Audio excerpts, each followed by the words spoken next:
शब्द किसी जिज्ञासु के द्वारा सकारात्मक रूप से पूछा हुआ प्रश्न है कि शरीर बना पहले या प्रारब्ध?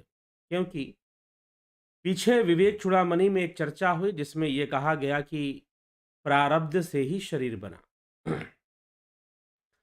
तो जब प्रारब्ध से ही शरीर बना तो निश्चय ही प्रारब्ध तो पहले ही बना होगा, फिर शरीर बना होगा।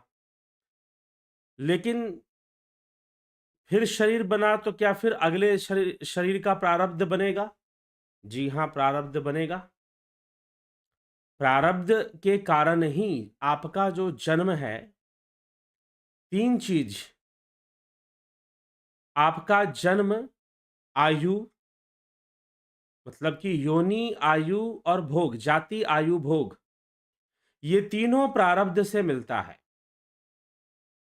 और दूसरी जो घटनाएँ घटने वाली हैं वो भी जाति, आयु, भोग, मतलब कि किस जाति में जन्म हुआ। यहाँ जाति कहने का तात्पर्य जन्म से है।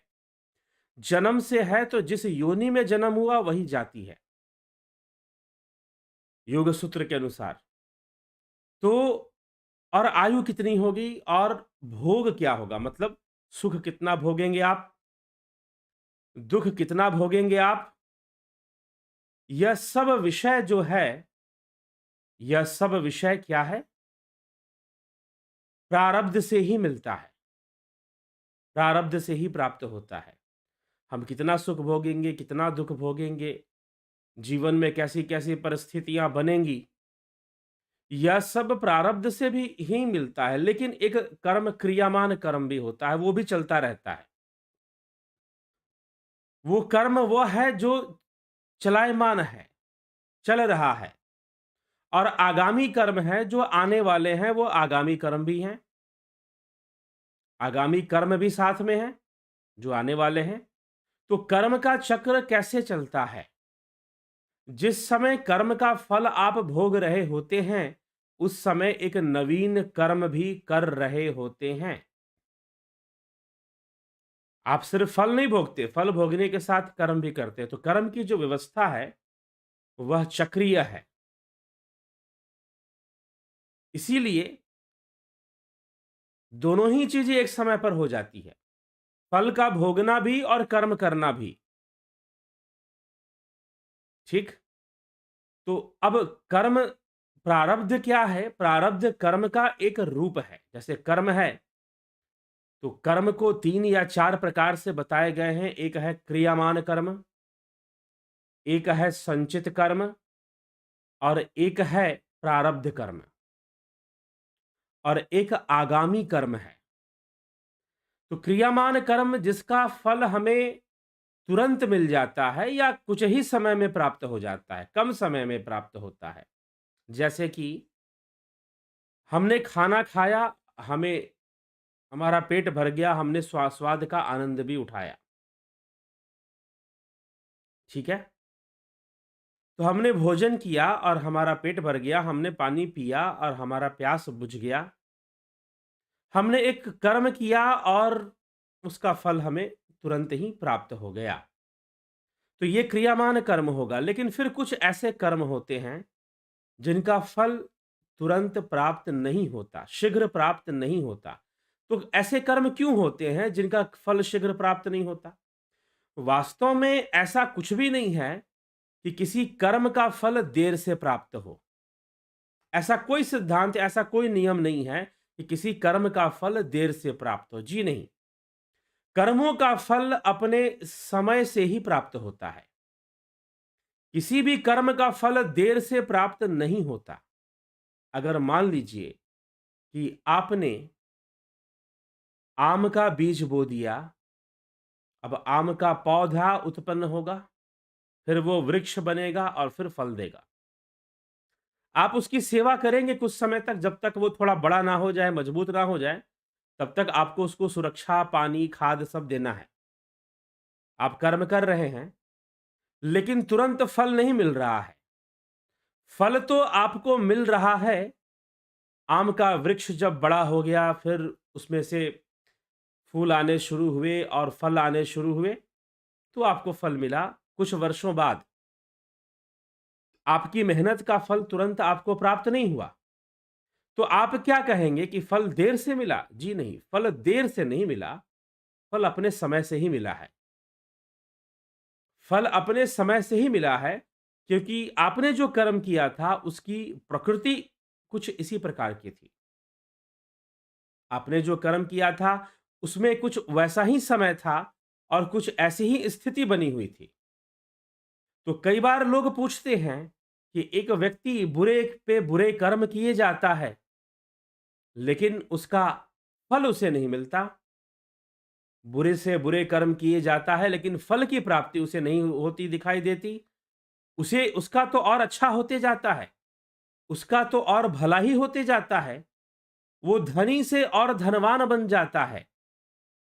समस्या यही है, एक तो हमारी दृष्टि का दोष यह है कि धन से ही हम सारे सुखों को मानते हैं।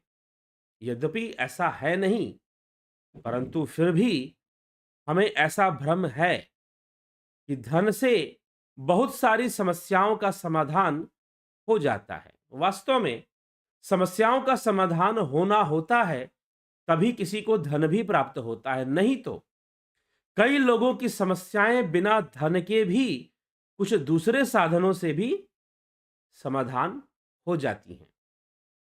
ऐसा भी देखा गया है। और कई बार सारा धन और सारी सुविधाएं होने पर भी समस्याओं का समाधान नहीं हो पाता। समस्याओं का समाधान नहीं हो पाता। सारी सुविधाएं और बहुत सारा धन भी व्यक्ति के पास हो, तो समस्याओं का समाधान नहीं हो पाता, क्योंकि धन जो है, वास्तव में जो धन का भाव कुछ और है, और मुद्रा को धन समझना, पैसे को धन समझना, वह एक अलग विषय है। ठीक? तो धन कई रूप में हो सकता है। आपका अच्छा स्वास्थ्य भी आपका अच्छा धन है, वह भी आपके सुख का कारण बनता है, तो शायद ज्यादा बनता है। बैंक बैलेंस में जो पैसा है उससे कहीं ज्यादा यह बात आपके सुख का कारण बनती है कि आपके शरीर का स्वास्थ्य ठीक रहे, आपके मन का स्वास्थ्य ठीक रहे। तो निश्चय ही यह बहुत बड़ा धन है, स्वास्थ्य का सही होना। और उससे भी बड़ा धन है कर्म का सही होना। उससे भी बड़ा धन है कर्म का सही होना। जब कर्म सही हो, तो फिर दुनिया की कोई भी ताकत आपको दुखी नहीं कर सकती। और उससे भी बड़ा धन है आपके पास आध्यात्मिक ज्ञान होना। अगर आपके पास आध्यात्मिक ज्ञान है, तो आप निर्धन होकर भी धनवान हैं, असहाय होकर भी बलवान हैं। कल ही हमने सुना इस विषय पर, आदि गुरु शंकराचार्य के इस वक्तव्य में कल की जो बातें थी, एक एक पॉइंट बहुत इंपॉर्टेंट था। तो एक जगह पर वो ये लिखते हैं कि जिसके पास ब्रह्म ज्ञान है, वह भिखारी होकर या धनहीन होकर भी धनवान है, और असहाय होकर भी बलवान है। ऐसे उन्होंने लिखा है, क्योंकि उसकी शक्ति को हम बाहर से जान नहीं पाएंगे, उसकी शक्ति को हम बाहर से समझ नहीं पाएंगे। बाहरी व्यवहार में कहीं वो राजा की तरह ठाठ बाट युक्त दिखाई देगा, या बाहरी व्यवहार में कभी वो भिखारी की तरह भी दिखाई दे सकता है। बाहरी परिवेश से या बाहरी वेशभूषा से तुम किसी ब्रह्मज्ञानी को नहीं पकड़ सकते। उनके कहने का तात्पर्य यह है। तो इसीलिए धन, वास्तविक धन क्या है? ज्ञान धन है, अध्यात्म धन है, स्वास्थ्य धन है, और मुद्रा धन है, पैसा धन है। वो सबसे छोटा धन है। अगर कर्म खराब हो और बुरे कर्मों का फल मिलना हो, तो बहुत प्रॉपर्टी और बहुत धन भी काम नहीं आता। अगर हमारे सामने ऐसे उदाहरण हैं कि बुरे लोग बुराई करते रहते हैं और फिर भी आगे बढ़ते रहते हैं, ऐसा नजर आता है, तो ऐसी बात नहीं। समाज में ऐसे उदाहरण भी हैं कि एक समय पर किसी ने खूब मनमर्जी की, खूब बुराई की, लेकिन समय बदला, और जब समय बदला तो वो व्यक्ति घुटने टेकता है इस प्रकृति के सामने, समाज के सामने। कुछ ना कुछ ऐसा होता है कि वो घुटने टेकने के लिए विवश होता है। अथवा ऐसा भी देखने में आया कि बहुत धन धान्य होने के बाद भी, बहुत धन होने के बाद भी दुनिया के किसी भी हॉस्पिटल में जाकर जो इलाज करवा सकते हैं, इतना धन जिनके पास है, दुनिया के, भारत का किसी भी हॉस्पिटल की बात नहीं कर रहा मैं, इतना धन है कि दुनिया में किसी भी हॉस्पिटल और किसी भी डॉक्टर को उनको हायर करना हो तो उनके लिए बड़ी बात नहीं है। लेकिन फिर भी वो अपनी रक्षा बीमारियों से नहीं कर पाए। फिर भी उनके घर में मौतें हो गईं और बड़े बूढ़ों की तो छोड़ दीजिए, छोटे-छोटे बच्चों की भी मौतें उनके घर में हो गई। तो इसीलिए कर्म अपना फल देता है। जो कुछ दिखाई दे रहा है वो कर्म फल के रूप में ही दिखाई दे रहा है। व्यर्थ चिंता इसीलिए नहीं करना चाहिए। कोई भी कर्म देर से फल नहीं देता, अपनी प्रकृति के अनुसार फल देता है। एक बुरा आदमी बुराई करते हुए भी आगे बढ़ता हुआ दिखाई दे रहा है। ऐसे समझो, गाँवों में लोग मिट्टी की कोठरी बनाया करते थे, आजकल तो शायद गाँवों में भी नहीं बनाते। उस मिट्टी की कोठरी में अनाज रखते थे और कोठरी के नीचे के हिस्से में एक बड़ा-सा छेद करते थे, उसे कपड़े से बंद रखते थे। उस छेद से ही अनाज वो जितना ज़रूरत था, वो बाहर निकाल लेते थे। अब मान लो कि कोठरी के अंदर गेहूँ भर दिया गया, आधा कोठरी गेहूँ से भर दिया गया, थोड़ा समय लगा। कुछ दिनों बाद उसमें चावल भर दिया गया, अब निकालने लगे तो गेहूँ निकलना शुरू हुआ, चावल तो निकला नहीं। व्यक्ति ने सोचा, अरे भाई चावल भरा था तो ये गेहूँ क्यों निकल रहा है? पहले से तो गेहूँ भरा हुआ है ना, तो वही जो पहले से भरा हुआ है वो निकलेगा। कोई व्यक्ति अपनी मनमर्जी किए जा रहा है, बुरे रास्ते पर चले जा रहा है, बुरे कर्म किए जा रहा है, फिर भी उसका भला नज़र आ रहा है, तो कहीं न कहीं उसके पिछले जन्मों की पुण्य की पूंजी भी है। उसके पुण्य की पूंजी भी है, लेकिन अगर वो बुरे कर्म कर रहा है, तो बहुत जल्द ही उसके पुण्य की पूंजी क्षीण हो जाएगी, नष्ट हो जाएगी और उसके अपने पाप कर्मों का फल जो है, वो मिलना प्रारंभ हो जाएगा। वह मिलना शुरू हो जाएगा और यही होता आया है, यही चलता आया है और ये काल चक्र, कर्म चक्र ऐसे ही चलता रहेगा। इसलिए बंधन दोनों है, पाप भी बंधन है और पुण्य भी बंधन है, दोनों ही बंधन है। योग का मार्ग, ध्यान योग का मार्ग जो उपनिषदों में या आदि गुरु शंकराचार्य विवेक चूड़ामणि में बता रहे हैं, वह हमें दोनों से पार उतरने का मार्ग है, वो पाप पुण्य दोनों से निकलने का मार्ग है। पाप आप से ना हो, सिर्फ पुण्य हो। कुछ लोग तो यह भी कहते हैं कि हमारे कर्म कैसे कटेंगे, तो वो सिर्फ पाप कर्म को काटने के बाद सोचते हैं, वो पुण्यों को नष्ट करने की बात सोचते भी नहीं है। और वो गुरुजी के पास चले जाते हैं, गुरुजी हमारे कर्म कैसे कटेंगे? गुरुजी ने कहा कि बेटा जो मंत्र दिया है उसका जाप करो, ध्यान योग करो, अगर कुछ तुम्हें ध्यान-व्यान बताया है तो वो करो फिर, सेवा करो, साधना करो, गुरु की सेवा करो, गुरुजी फिर सेवा में भी लगा लेंगे। तो इस तरह से कई उपाय इस तरह से आपको फिर बताए जाएँगे कि ऐसा करो, वैसा करो, लेकिन कर्म ही तो है, सब कुछ कर्म ही है, निष्कर्म की अवस्था नहीं बन पा रही। वह तो साधना से ही बनेगी, ध्यान योग की साधना से बनेगी। तो इसीलिए प्रारब्ध है, अगर आपने गेहूँ भर दिया और ऊपर से चावल भर दिया, तो गेहूँ मिलेगा, चावल पहले नहीं मिलेगा। चावल तो आपका प्रारब्ध है, वो संचित है और जो संचित है वो प्रारब्ध बनकर बाद में सामने आएगा। जो संचित है वो प्रारब्ध बनकर बाद में सामने आएगा, उसकी प्रकृति ही वैसी हो गई कि वह अब बाद में ही फल देगा। उस समय वो फल देगा नहीं, वह बाद में ही फल देगा। वो देर से फल दे रहा है ऐसी कोई बात नहीं है, ऐसी कोई बात नहीं है, ठीक? वह देर से फल नहीं दे रहा है, वह समय से ही फल दे रहा है, लेकिन प्रारब्ध के रूप में दे रहा है। तो कर्म जब संचित हो जाते हैं, जिन कर्मों का फल हमें प्राप्त नहीं हुआ, चाहे हमने अच्छा किया या बुरा किया, जिन कर्मों का फल हमें प्राप्त नहीं हुआ, वह फल संचित, वह कर्म संचित हो चुके हैं। बाद में वही प्रारब्ध का रूप धारण कर कर हमारे सामने आएँगे, चाहे वो पाप हो या पुण्य हो, ये अलग बात है। या मिश्रित कर्म हो, 3 प्रकार के कर्म बताए, पाप, पुण्य और मिश्रित। शास्त्रों में 3 प्रकार के मिश्रित कर्म भी होते हैं, जहाँ पर पाप भी हो रहा है और पुण्य दोनों ही हो जाते हैं, एक साथ। तो मिश्रित कर्म भी होते हैं, पुण्य कर्म भी होते हैं, पाप कर्म भी होते हैं, तो उनका जो फल है, वह अपने समय से एक चक्रीय व्यवस्था में जीव को प्राप्त होता रहता है।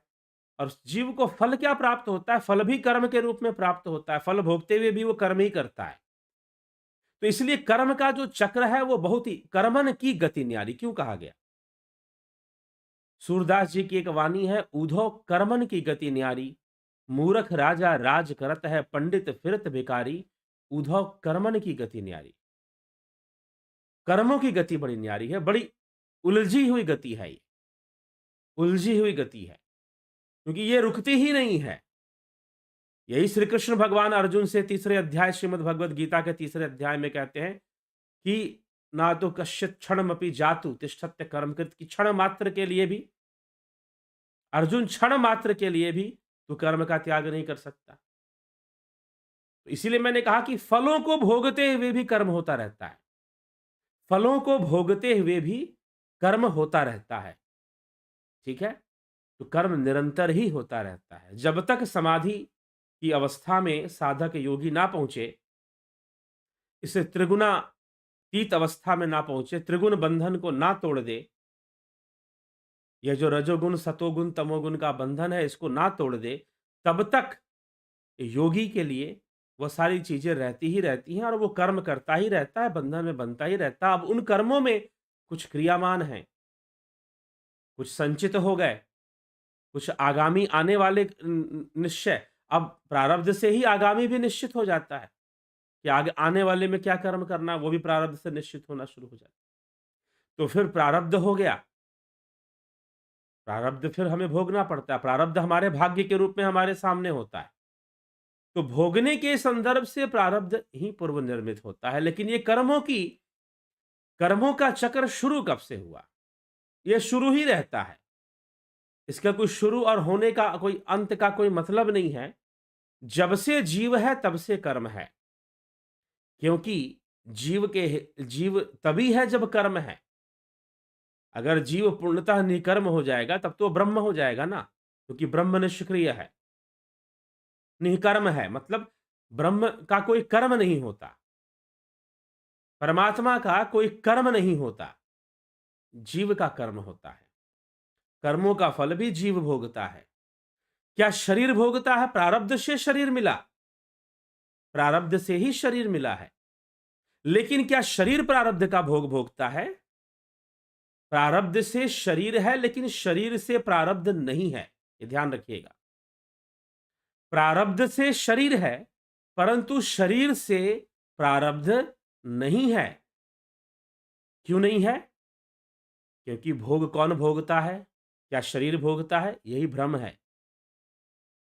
भोग शरीर नहीं भोगता, जीव भोगता है। शरीर के माध्यम से जीव ही तरह तरह के भोगों को भोगता है। अब वह भोग सुख के रूप में हो सकते हैं और दुख के रूप में भी हो सकते हैं। लेकिन शरीर के माध्यम से कौन भोग रहा है? तो जीव भोग रहा है। जीव भोग रहा है यह भोग, शरीर नहीं भोग रहा है। जब शरीर को यह जीव छोड़ देगा, इसका त्याग कर देगा, मृत्यु काल में, मृत्यु संक्रांति काल है। संक्रांति मतलब परिवर्तन का काल है। तो जब मृत्यु काल में जब यह शरीर त्याग देगा जीव, तो शरीर को अच्छी अच्छी मिठाइयां खिलाओ, क्या उसे स्वाद आएगा? उसकी आंखें ठीक रहेंगी, क्या वो देखेगा? क्या मृत शरीर की आंखें अगर सही हो, जिह्वा सही हो, क्या उसे इस स्वादिष्ट भोजन का स्वाद आएगा? प्रतिक्रिया देगा वो? क्या वो उसकी आंखें देखेंगी? जी नहीं, आंखें सही हैं, कान सही हैं, जिह्वा सही है, लेकिन ना कोई स्वाद लेगा, ना कोई देखेगा, क्योंकि जो देखने वाली शक्ति थी, उसने उस देह का त्याग कर दिया है। तो मैं बोल रहा हूं, तो वास्तव में इस शरीर के माध्यम से जीव बोल रहा है। आप सुन रहे हैं, तो कानों से जीव ही सुन रहा है। ठीक? तो कर्म संस्कार भी जीव के ही हैं। कर्म संस्कार भी जीव के ही हैं। जीव अनेक हो सकते हैं, परवश जीव स्ववश भगवंता, जीव अनेक एक श्रीकंता। कुछ इस तरह से बताया भी गया है। तो जीव की ये स्थिति है, तो जीव जब से है तब से कर्म है। हाँ, अब जीव की अवस्थाएं बन सकती हैं, जिसको बताया गया जागृत, स्वप्न, सुषुप्ति, ये 3 अवस्थाएं बन सकती हैं जीव की। तो सूक्ष्म में, हिरण्यगर्भ में जब जीव रहता है, तो वो सूक्ष्म में रहता है। कर्म वहां भी होता है। इसका प्रमाण हम पहले ही उपनिषद की व्याख्या में दे चुके हैं। उपनिषदों में यह बताया गया कि हिरण्यगर्भ पुरुष ने जब जीव का निर्माण किया, तो वो जीव रूपी जो पुरुष था, उसने कहा, मुझे ठहराव दो, मुझे भूख लगी है, प्यास लगी है, मुझे वो साधन दो जिससे मैं अपने भूख और प्यास को शांत कर सकूं।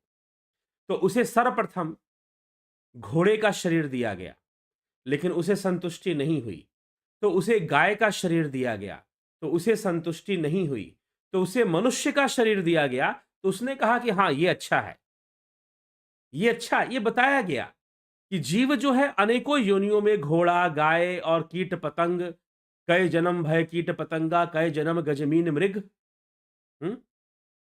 कई जन्मों में कीट पतंग बनते हैं लोग, कई जन्मों में गज मीन मृग, हाथी, मछली, मृग, कई योनियों में भटकते हैं। तो असंतुष्ट रहते हुए जीव जो है मनुष्य योनि तक पहुंचता है, क्योंकि वो असंतुष्ट रहता है।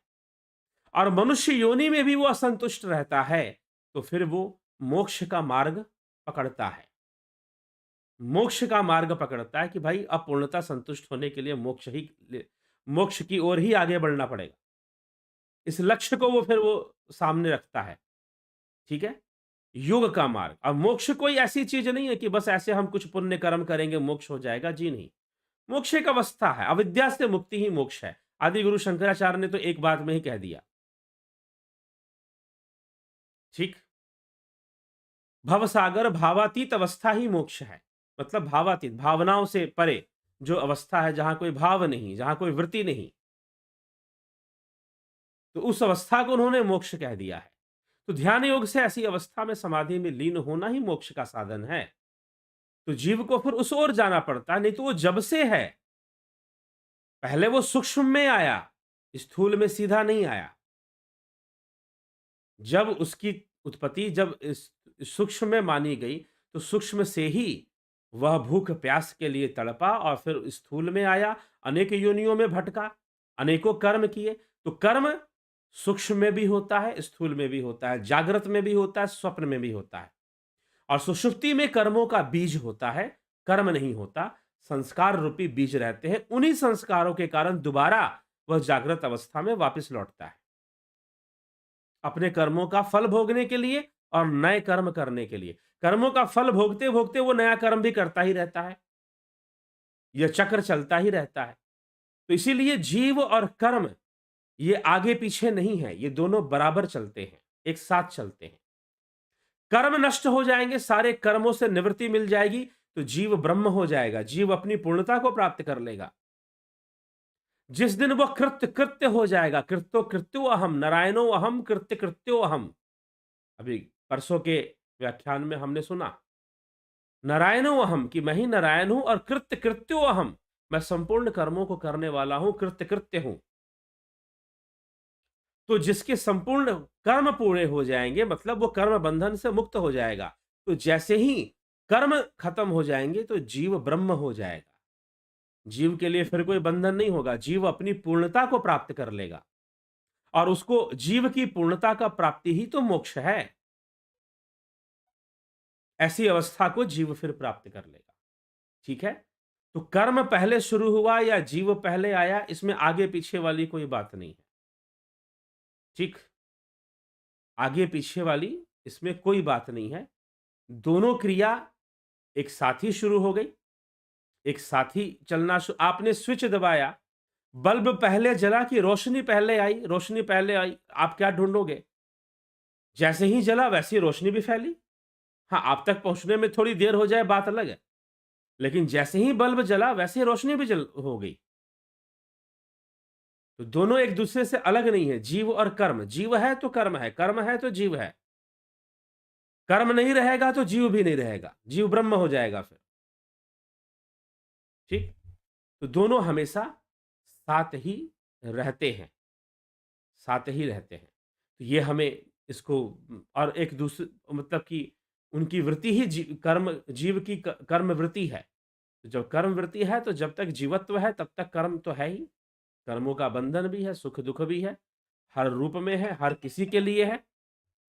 किसी के लिए है और किसी के लिए नहीं है, ऐसा भी कुछ नहीं है, सबके लिए है। तो इसीलिए कर्म तो साथ में ही है, लेकिन वह कर्म 3 रूपों से किया जाता है, पाप, पुण्य और मिश्रित के रूप में किया जाता है जीव के द्वारा और 4 रूपों से हम उसका सामना करते हैं। क्रियामान कर्म, संचित कर्म जिसका फल नहीं मिला और वही संचित कर्म जब प्रारब्ध बन जाता है, भाग्य बनकर सामने आता है हमारा, तो उसे हम प्रारब्ध कह देते हैं और फिर उस प्रारब्ध से आगामी कर्म भी निश्चित हो जाता है, कि हमें आगे हम जीवन में क्या कर्म कर सकते हैं। ठीक? तो इस प्रकार से यह कर्मों की गति और जीव की गति चलती रहती है। जीव की गति और कर्म की गति भी एक ही चीज़ है, अलग-अलग नहीं है। एक ही चीज़ है। ये 3 गुणों के वशीभूत चलती है, इसीलिए इसे त्रिगुणी माया के वशीभूत माना गया, प्रकृति के वशीभूत माना गया, कि प्रकृति के वशीभूत ही जीव कर्म करता है और क्षण मात्र के लिए वो कर्म का त्याग नहीं कर सकता। क्षण मात्र के लिए भी वो कर्म का त्याग नहीं कर सकता। श्वासों को लेता, छोड़ता, आँखों को मीचता और खोलता हुआ भी वो कर्म कर रहा है। आँखों को मीचता, खोलता, श्वासों को लेता, छोड़ता भी वो कर्म बंधन में है। कोई व्यक्ति कहेगा कि मैं काम नहीं करूँगा, मैं तो आराम करूँगा। तो वो अब कर्म फिलॉसफी ऑफ कर्मा के अनुसार आराम करना भी कर्म है और उसका भी फल मिलेगा। ठीक है? तो फिलॉसफी ऑफ कर्मा के अनुसार कर्म करना भी, आराम करना भी एक कर्म ही है। वो भी कर्म बंधन बनेगा। तो इस प्रकार से शरीर प्रारब्ध से बना। जीव और कर्म सदा एक दूसरे के संग हैं। कर्म हो रहा है, तभी जीव है। समुद्र की का पानी जब उठेगा, उसमें उठान आएगी, उफान आएगी तो लहर बनेगी। ठीक है? तो आप कहोगे कि भाई उठान हो रहा है, ये कब शुरू हुआ? लहर कब बनी और ये पानी उठना कब शुरू हुआ? भैया जब लहर बनी तभी पानी उठना शुरू हुआ और जब उठना शुरू हुआ तभी लहर बनी। समुद्र की लहर कब बनी और ये उठनी क्यों शुरू हो गई? ये लहर उठनी उड़नी क्यों शुरू हो गई? अरे उठेगी नहीं तो लहर कैसे कहलाएगी? कर्म नहीं होगा तो जीव कैसे कहलाएगा? ठीक है? तो वो उठेगी, नया रूप धारण करेगी तभी तो वो लहर कहला कहला कहा जा रहा है उसको। है वो समुद्र ही। समुद्र से कोई उसका अलग अस्तित्व नहीं है। लेकिन कुछ उसमें ऐसा हुआ कि जिससे कि वो लहर के रूप में तो तर्क है ये। एक उपमा है समझाने के लिए, समझने के लिए। परंतु अगर हमें समझना है वास्तविक रूप से तो फिर तो हमें अध्यात्म का मार्ग अपनाना पड़ता है, अध्यात्म योग का मार्ग अपनाना पड़ता है, आध्यात्मिक योग, ध्यान योग का मार्ग अपनाना पड़ता है। तब इन सूक्ष्म गतियों को हम कुछ समझ पाते हैं। तब इन सूक्ष्म गतियों को हम धारण कर पाते हैं और इनके रहस्य को समझ पाते हैं। नहीं तो थोड़ा समझना कठिन तो हो ही जाता है और मन में कई प्रश्न उठते रहते हैं। ठीक? तो ध्यान योग करते हुए, साधना करते हुए, अपने अंतःकरण की गहराई में उतरना, संपूर्ण भावनाओं और विचारों से परे चले जाना, ऐसी अवस्था में जाना, जहाँ शून्यता का अनुभव हो जाए, जहाँ ना कोई भाव हो, ना कोई विचार हो, पूर्ण स्थिरता हो, ऐसी अवस्था में स्थित हो जाना, ऐसी अवस्था में जाना, तभी जाकर इन कर्मों से और इन सब चीज़ों से मुक्ति मिलती है। संपूर्ण निर्विकल्प अवस्था को प्राप्त हो जाना, पूर्णतः निर्विकल्प अवस्था में आ जाना, तब जाकर फिर वहाँ कर्म नहीं, फिर जीव भी नहीं, फिर तो वहाँ ब्रह्म ही है। वहाँ जीव ब्रह्मरूप हो जाएगा, ना कोई कर्म होगा और ना कोई जीव होगा। ठीक है? तो इस प्रकार से इस विषय को समझना चाहिए। तो जब से जीव है तब से कर्म है, जब से कर्म तब से जीव। ठीक? तो चलिए इसी के साथ आपके कमेंट्स भी देख लेते हैं। तो विवेक चूड़ामणि के अंतर्गत अगर बात करें विवेक चूड़ामणि की, तो लगभग यह विवेक चूड़ामणि लगभग नहीं, ये समाप्त ही हो चुका है। उपदेश उपसंहार के बाद शिष्य की विदाई, दूसरा जो अध्याय बनता है, शिष्य की विदाई नामक एक अध्याय बनता हुआ दिखाई देता है। और आदि गुरु शिष्य को विदा करते कि भाई तुमको जो बताना था मैंने बता दिया। मात्र 2 श्लोक है उसमें। इति श्रुत्वा गुरुर्वाक्यम प्रश्येन कृतानतिः स तेन समनुज्ञातो यायो निर्मुक्त बंधन, ययो निर्मुक्त बंधन। गुरुदेव के ऐसे वचन सुन शिष्य अति नम्रता से उन्हें प्रणाम किया और संसार बंधन से मुक्त हो उनकी आज्ञा पाकर चला गया। गुरुरेवं सदानंद सिंधौ निर्मग्न मानसः पावयन्व सुधाम सर्वाम विचचार निरंतरम।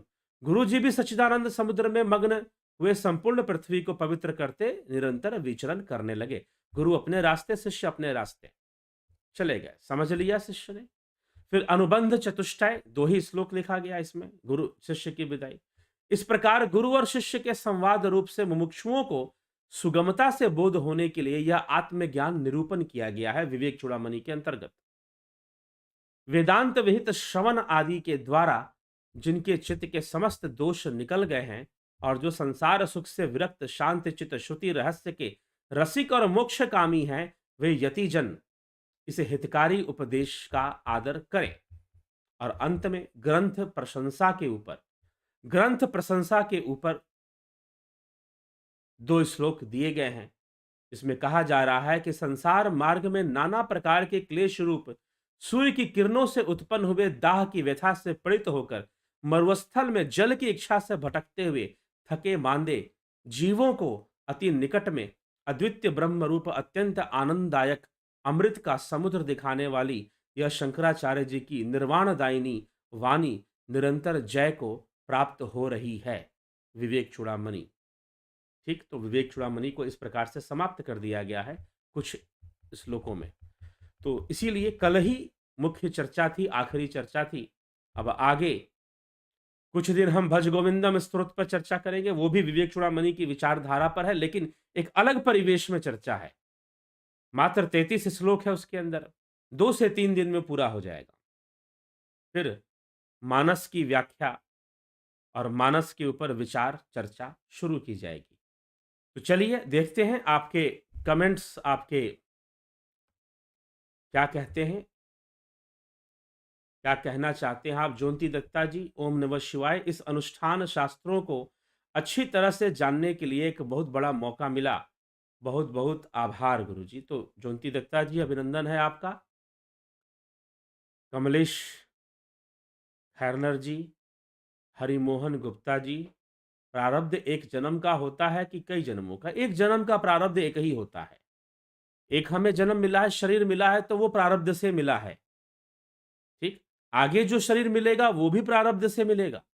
तो प्रारब्ध तो कई जन्मों का हो ही सकता है।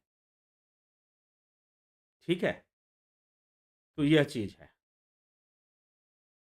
तो प्रारब्ध बनना कैसे शुरू हुआ? जब से जीव और जब से कर्म, और जब से कर्म होना गया, प्रारब्ध भी धीरे धीरे निर्मित होता गया।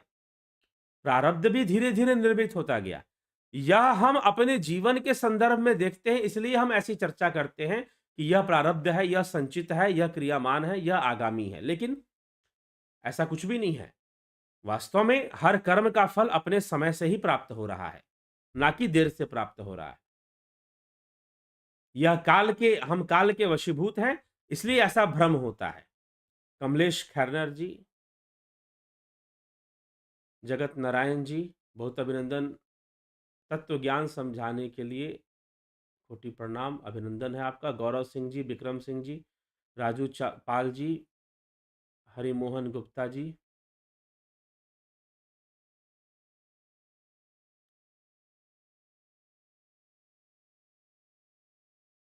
सिसके मिन्हास जी। 25% के लिए कोशिश करूंगा, ध्यान योग करिए, तब शायद 25% भी कवर हो जाएगा।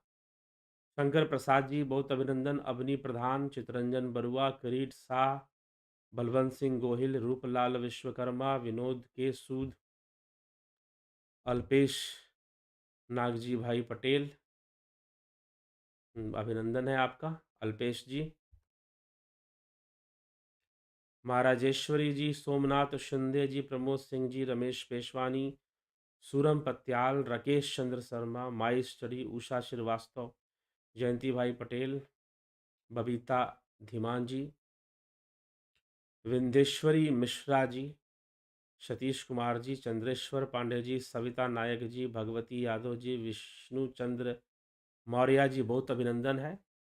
सुरेश नंद ढोंडियाल जी, शरीर नहीं था सबसे पहले तो प्रारब्ध कैसे? शरीर था, सूक्ष्म शरीर था, सूक्ष्म शरीर था, ठीक है? सूक्ष्म शरीर रहा था, तभी कर्म बना, तभी प्रारब्ध बना। सूक्ष्म शरीर के द्वारा कर्म होता है। यह मांडुक्य उपनिषदों में इसकी चर्चा हुई है, मांडुक्य कारिका और मांडुक्य उपनिषद में भी चर्चा हुई है। सूक्ष्म शरीर के द्वारा कर्म होता है। तो स्थूल शरीर नहीं था, सूक्ष्म शरीर था। शिवम भट्ट, स्मिता सावंत जी, सीताराम माली जी, स्मृति रस्तोगी जी, गोपाल महाराज जी, अजीत अपराजित जी, पंकज सोनी जी, देवरतन बलदावा जी, बहुत अभिनंदन है। राम निवास मीना जी, अशोक शर्मा जी। धारणा में स्वसंकेत या भावना करना उपयोगी या अनुपयोगी है। धारणा करते समय तो किसी एक लक्ष्य पर ही धारणा की जाती है। अगर एक लक्ष्य पर की जा रही है तो उपयोगी है। जयंती भाई दर्जी जी, अभिनंदन। रामदयाल जी, राकेश चंद्र शर्मा, प्रारब्ध पहले रचा पीछे रचा शरीर, तुलसी चिंता क्यों करे भजले श्री रघुवीर। जी हाँ, तुलसी जी की वाणी है, तुलसी साहिब की। प्रारब्ध पहले रचा पीछे रचा शरीर, तुलसी चिंता क्यों करे भजले श्री रघुवीर। यही बात आदि गुरु शंकराचार्य विवेक चूड़ामणि में कहते हैं। अरे भाई, शरीर का तो प्रारब्ध पहले से निश्चित है, तो क्यों चिंता करते हो कि इसका पेट भरेगा कि नहीं भरेगा? तुम अपना काम करो, आगे बढ़ो। राम गोपाल जागीर जी, गोविंद प्रसाद नेमा जी, आध्यात्मिक ज्ञान रखने से हमारे कर्म भी अच्छे होंगे, कितने प्रतिशत सही होगा? बिल्कुल होगा। जब सही आध्यात्मिक ज्ञान होगा तो आप उसी के दृष्टि से, उसी के प्रकाश में कर्म करेंगे तो निश्चय भी कर्म अच्छे होंगे। जय माता की, जय गुरुवर की, गुरुवर के चरणों में कोटि प्रणाम। जी का अभिनंदन है। आदित्य हाँ जी, कल्पना बागड़े जी, रचना जी, अमित तिवारी जी, किरण शर्मा जी, पिंटू वासवा जी, राजेंद्र रस्तोगी, गोपाल माल्ला, शंकर राजपूत, ग्यावली शर्मा, माधुरी कोल्हे, रजनेश बर्फानी, राम गोपाल जांगीड़। क्या गुरु जी, या जीव जितने भी हैं एक साथ पैदा हुए? जी नहीं, यह तो सृष्टि कार्य चलता रहता है। जैसे समुद्र से लहरें उठती रहती हैं, समुद्र में समाती रहती हैं, वैसे जीव भी अस्तित्व में आते रहते हैं। ठीक है? और फिर धीरे-धीरे वो स्थूल में भी आ जाते हैं, और फिर स्थूल में कई योनियों में भटक कर मनुष्य योनि में फिर सूक्ष्म की यात्रा करते हुए मोक्ष को प्राप्त करते हैं। स्थूल से फिर सूक्ष्म की यात्रा, फिर सूक्ष्म की यात्रा के बाद मोक्ष की यात्रा होती है। आते भी वैसे ही हैं, मोक्ष पहले सूक्ष्म में आते हैं, फिर स्थूल में आते हैं। गणेश पवार जी, संदीप अरोड़ा जी, योगेंद्र पंडित जी, रजनीश कुमार बिक्कू जी, मनीष शर्मा जी, दीपक आर्या जी। आप पिताजी भी किसी अच्छे पद पे होंगे तभी इतने होनहार आप उनके थे हुए। ठीक है दीपक आर्या जी। प्रभात सोनी जी, योगी जी उच्च अवस्था नहीं प्राप्त की है, अगर उनकी मृत्यु होती है तो वो कौन से लोक को जाते हैं? कर्मों के अनुसार जाते हैं, कर्मों के अनुसार जाते हैं। ठीक ना? विनीता अग्रवाल जी, बहुत बहुत अभिनंदन है।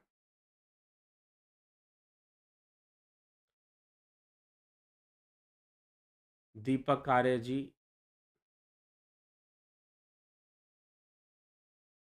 बच्चे माँ बाप के जिनसे का असर भी होता है, ये क्या प्रारब्ध? हाँ, प्रारब्ध से ही जन्म होता है।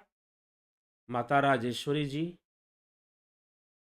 ओम तत्सत। सविता नायक जी,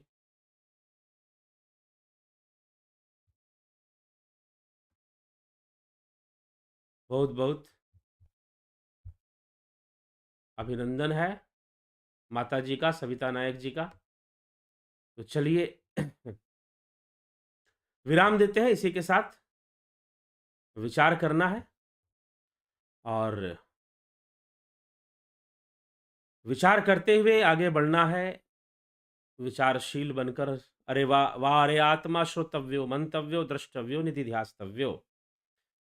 तो चिंतन करते हुए, मनन करते हुए आगे बढ़ें।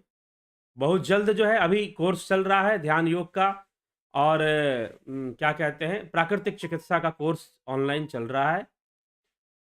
कई लोग ज्वाइन कर किए हुए हैं और उसका लाभ उठा रहे हैं। आप ज्वाइन करना चाहते हो तो अगले महीने 11 फरवरी से नया कोर्स शुरू होगा, तो उसकी डिटेल आपको मिलेगी। तो उसको आप फिर ज्वाइन कर पाएँगे। पहले महीने में ध्यान योग का ही कोर्स था तो 2 बार करते थे, अब 2 कोर्स है तो अब 2 बार कोर्स नहीं करते हैं 1 महीने में। 1 महीने में 1 ही बार होगा कोई भी कोर्स, आगे चलेगा और जल्द ही प्रयास होगा कि षडदर्शन व्यवस्था पर एक किसी ने बहुत तीव्र इच्छा से रिक्वेस्ट किया है कि वैसे तो सुनते रहते हैं ठीक है, लेकिन एक बंधा हुआ मैटर हमको मिले। षडदर्शन के ऊपर, वैदिक फिलॉसफी पर एक बंधा हुआ मैटर हमको मिले और सीक्वेंस में टॉपिक वाइज हमको मैटर मिले कि भाई अगर वेदांत है तो वेदांत में जीव किसे कहा गया, आत्मा किसे कहा गया, कर्म किसे कहा गया और पंचीकरण का सिद्धांत क्या होता है, ये सारी चीज़ें वेदांत में क्या है, योग में योग क्या है, किस प्रकार से, तो ये टॉपिक वाइज हमको ये सारी चीज़ें मिले, तो इससे एक शिक्षा का विकास होगा और सटीक-सटीक बातें पता चलेंगी, तो उसके ऊपर भविष्य में ज़रूर कुछ करने का प्रयास किया जाएगा। तो शरदर्शन से के ऊपर भी कोर्सेज़ उपलब्ध होंगी। और भी जो हमारे भारतीय दर्शन है, बौद्ध, जैन, उन पर भी पूरा प्रयास रहेगा कि आपको कोर्सेज़ प्राप्त हो जाएँ, ठीक है? और चर्चाएँ तो चलती रहती हैं। कई बार बोलते-बोलते मैंने जैन दर्शन के कुछ विषयों पर बोला है। जैन दर्शन के कुछ विषयों पर, जैन दर्शन में आत्मा, जैन दर्शन में फिर आपका अनेकांतवाद क्या है, इस पर चर्चाएँ होती रही हैं, लेकिन कभी भविष्य में वो भी आएँगी। लेकिन कुछ चर्चाएँ ज़रूरी होती हैं, इसीलिए कुछ ग्रंथों को स्पष्ट करना ज़रूरी होता है, इसलिए उनको महत्व देते हुए उस पर चर्चा की जाती है। इसलिए शादी 9 उपनिषद पे चर्चा हुई।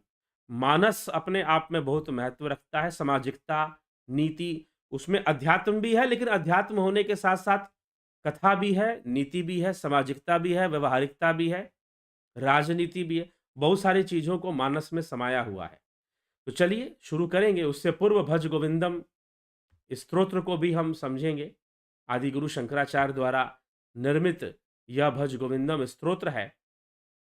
एक नई छवि बनाते हैं, आदि गुरु शंकराचार्य की एक नई छवि बनती है। यद्यपि वो ज्ञान वही दे रहे हैं जो विवेक चूड़ामणि में है, कुछ अलग ज्ञान नहीं दे रहे हैं। लेकिन आपके जब भज गोविंदम स्तोत्र को आप सुनेंगे, तो आदि गुरु शंकराचार्य की एक नई छवि आपके सामने आएगी और कुछ और बातें स्पष्ट होंगी। ठीक है? इसलिए भज गोविंदम स्तोत्र महत्वपूर्ण विषय है। तो ज़रूर इसको सुनिएगा। जल्द ही उस पर हम शुरू कर देंगे। एक विषय और है, किसी ने विवेक चूड़ामणि से एक प्रश्न किया है, तो उस प्रश्न को लेंगे कल की चर्चा में और उसके बाद परसों से भज गोविंदम स्तोत्र पे चर्चा शुरू कर देंगे। ठीक है? तो चलिए, यहीं पर विराम देते हैं आज की सभा को और कल फिर मिलते हैं 9 बजे लाइव चर्चा में। बहुत-बहुत आभार आप सभी का।